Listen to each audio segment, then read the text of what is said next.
कति दिन्छ? 45 है। 45 दिन्छ है? हजुर।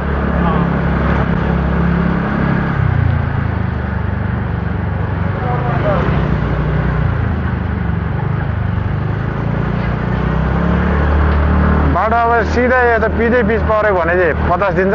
हजुर हजुर। अब पिच छोड्यो भने चाहिँ 45। ब्लग पनि गर्नुहुन्छ? हजुर दाइ। के छ युट्युब शेर्पा मोटो। हजुर? शेर्पा मोटो। वेलकम मोटो? शेर्पा। फुर्बा? शेर्पा। शेर्पा? हजुर। ए दाइ पनि ड्राइभर हो कि के हो? म इन्ड्राइभरै हो। हो? इन्ड्राइभ जाने बिजोग भएको छ दाजु। यो प्राइभेट गाडी चलाउँछु। ए हजुर। अनि गाडी बनाउनु दिएको छ क्या त्यहाँ, अनि अब गाडी लिएर आइदिनु पऱ्यो, यहाँ आइदिनु पऱ्यो। ए सिधै।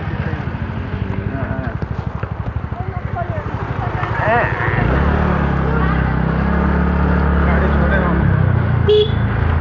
अनि इन्ड्राइभ चाहिँ के पार्ट टाइम? हजुर? इन्ड्राइभ चाहिँ पार्ट टाइम? Part time. अनि पार्ट टाइममा कमाइ हुन्छ त तपाईँहरूको? पेट्रोलको पैसा आउँछ। यता आउने घर आउने जानेलाई पेट्रोलको पैसा चाहिहाल्छ।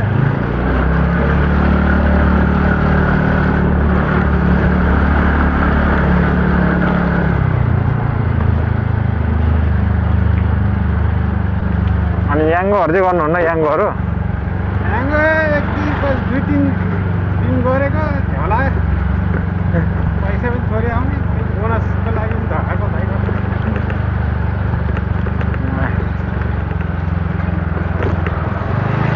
अहिले त याङ्गोमा पैसै रेटै छैन अहिले त।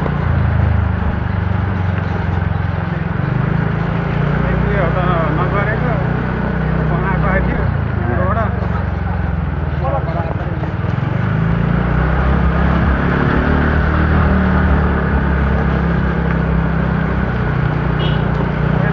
इन्ड्राइभ चलाउनु भएर इन्ड्राइभ सजिलो लाग्यो। हजुर।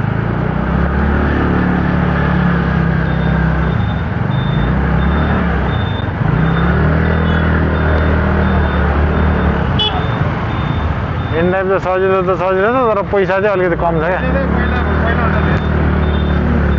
पहिला पेट्रोलले गर्दा पेट्रोल बढ्यो।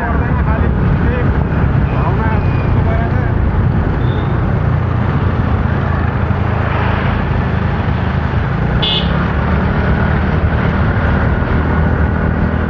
अनि आन्दोलनमा जानु भएन हिजो? गएन त हिजो कि अस्ति थियो? हिजो हिजो।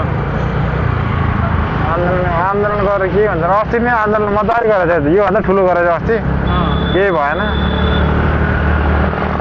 जति आन्दोलन गरे पनि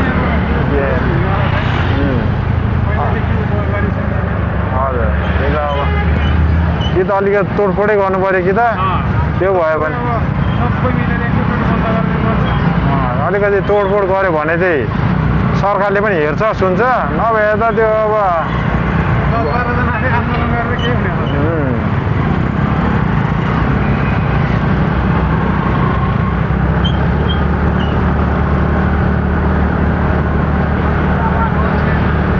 अहिले त्यो तराईको केटाहरू पनि टन्ने आयो क्या, त्यही भएर यो तराईतिर केटाहरू छ नि, हजुर हजुर। तिनीहरूले पनि बिगार्यो क्या।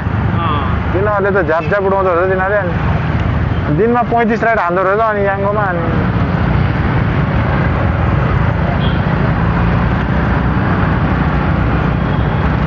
इलेक्ट्रिकले पनि रेट बिगार्यो हो र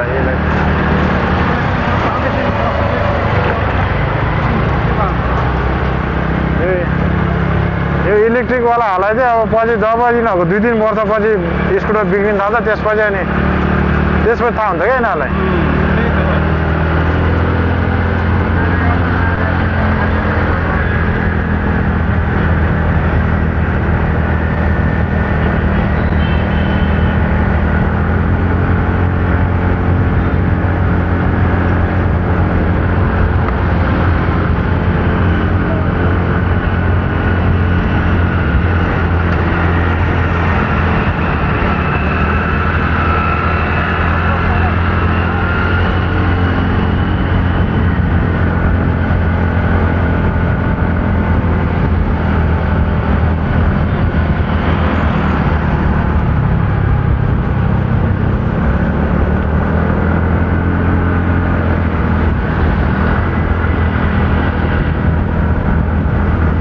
अनि गर्गमा ठुलो एक्सिडेन्ट भएको छ गर्गमा अघि हेर्नुभयो न्युज